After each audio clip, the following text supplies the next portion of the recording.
শুভ দুপুর বন্ধুরা। আজকে তো সবাই জানো শুভ মকর সংক্রান্তি, সবাই বাড়িতে পিঠে পুলি করছো, আমিও একটু করছি।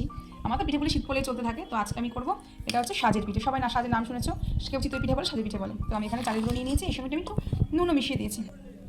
এবার আমি এর মধ্যে দিয়ে দেবো অল্প অল্প করে গরম জল। আমি এই পিঠাটা কোনোদিনও সত্যি কথা বলতে রেডি করে রান্না করি, মা করেছিল তারপর বানিয়েছিলাম। তো এবার আমি ফার্স্ট টাইম নিজে করছি। আমি সব পিঠে করেছি, সর্ষে পিঠে করেছি, সাজের পিঠে, পুলি পিঠে, কিন্তু এটা আমি কখনো করিনি। এবার এই জন্য আমি অল্প অল্প করে প্রথমে গরম জল দেবো।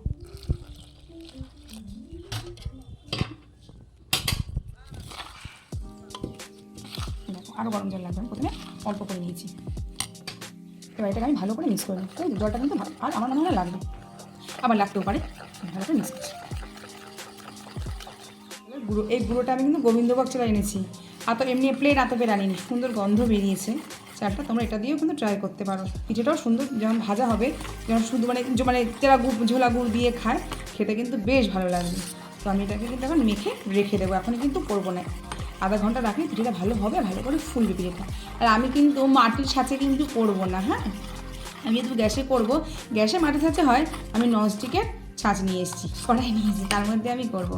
তো চলো এটা একটু এখন রেস্টে থাক, আমি ঢেকে রেখে দিই। যখন করবো তোমাদের সঙ্গে আমি আবার শেয়ার করবো। যদি বাড়িতে খাও, আর কেউ যদি অন্য কোনো রকমভাবে করো, তাহলে আমাকে একটু জানো। আমি বলেছিলাম যে আমি ননস্টিক কিনেছি, এখন ননস্টিকের কড়াইতে আমি বসিয়ে দিয়েছি, গরমও হয়ে গেছে। এবার মধ্যে আমি একটু করে অয়েল ব্রাশ করলাম।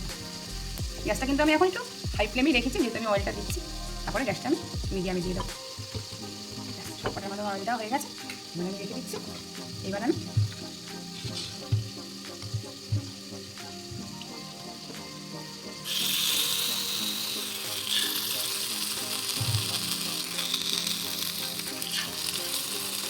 দেখো আমার কিন্তু সবগুলো মোটামুটি দেওয়া আছে। যেহেতু এগুলো ছোটো সেটা কিন্তু অনেকগুলো পিঠে আছে। দেখো না, আমার দেখ উঁচু করে দেখাই। এই দেখো কতগুলো, কত মনে রাখেন 12টা আছে না? 1 2 3 4 5 6 7 8 9 10 11 12টা আছে।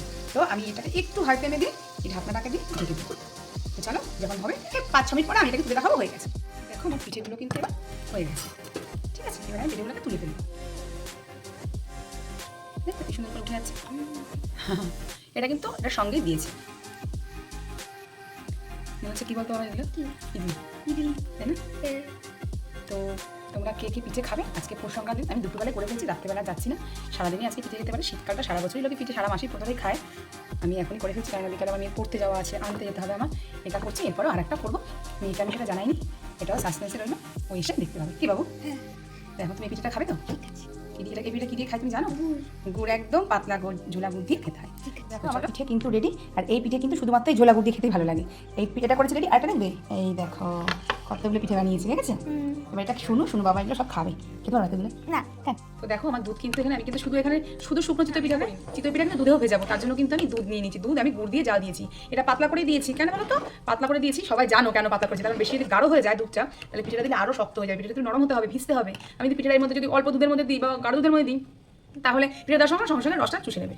এই জন্য আমি দুধটা কিন্তু পাতলাই দিয়েছি। এবার সবাই ভেবো না তোমরা এত পাতলা দুধ খাও না, আমরা পায়েসগুলো এত পাতলা খাই না। তো এর মধ্যে কিন্তু আমি পিঠেগুলো দিয়ে দেবো। দেখে থাকো দুধটা কিন্তু খুব সুন্দর ফুটে গেছে।